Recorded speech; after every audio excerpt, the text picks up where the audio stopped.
Hi everyone, it's Dinara here, and as I promised on my last video, I want to share 5 fully funded opportunities to travel and also to learn something new.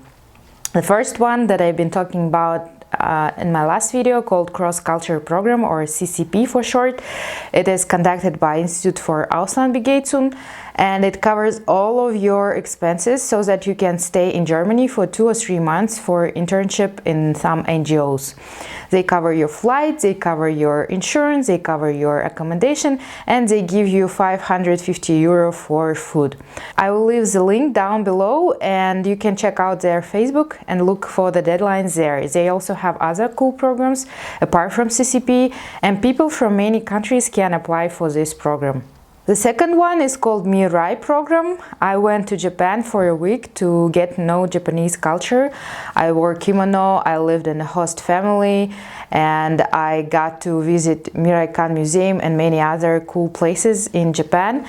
And it's also fully funded opportunities. They cover all of your expenses, including food, accommodation, transport, flight, etc.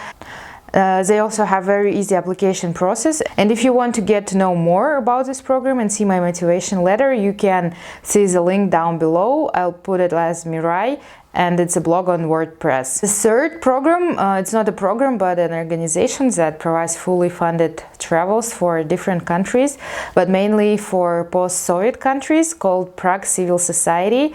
They conduct different accelerators and trainings for people from all post-Soviet countries, and I got to go to Ukraine with all my expenses covered. And I learned how to improve my online course for IELTS preparation, and it was great because there was so many cool projects there, and the speakers were great, and I learned a lot of stuff there.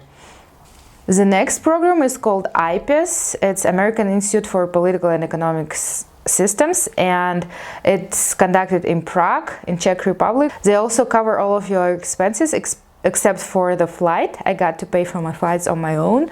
They also have different programs. They have some summer schools, or they also have some programs in Hong Kong and in Washington, and you can check it out on their website, which I'll leave also down below with the mark IPES. And finally, it's an opportunity to go to World Forum for Democracy in Strasbourg, France. They also have all of your expenses covered. You can learn a lot of things there, and they change their topic every year. And I got to go when the topic was democracy and education, and I also had a lot of insights there. I learned about improving democracy through education, and I got to meet a lot of cool people. Now I want to share 5 tips that will help you to get into these programs. The first one is you don't have to qualify to all of the requirements of the programs. For example, when I went to Japan by Mirai program, they told that they only accept people from economics and political science majors and Japanese studies, but my major at that time was education. But I still applied and explained in my motivation letter how I will learn about the education in Japan and will tell about that in Kazakhstan. So don't think a lot about qualifications, whether you qualify with the requirements or not. Just apply and then you'll decide.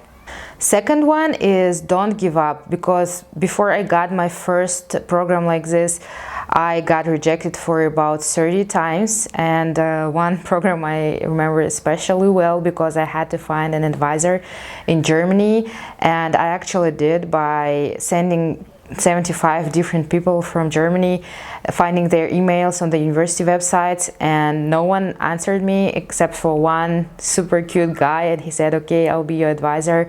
Then I wrote about 10-page proposal on my research proposal. I also scanned all of my documents and wrote a lot of motivation letters and essays explaining why should I go there for research studies, and I had to translate all of the questions in Google Translate in German and translate all the replies from coordinator from German to English, and that was a very hard process, but I still didn't get it. I didn't get to this program, and that didn't discourage me, and I continued to apply, and I got my first trip to Japan, and it was really cool. My next advice will be to ask for the help of people who already been there by these programs and ask them to check your motivation letters. They wouldn't always agree, but if they do, you're very lucky. And my final advice is that if you get into the program, you don't have to limit yourself with the schedule of the program, and you can ask organizers to buy your tickets a few days later after the end of the program, and you can stay for a few days more and to explore the city or the country on your own. That's it. If you have any questions on how I got to these programs, or if you need any help, or if you traveled by some of these programs, please reply in the comments below. And in my next video, I'll talk about 4 different fully funded programs for girls to travel to the US.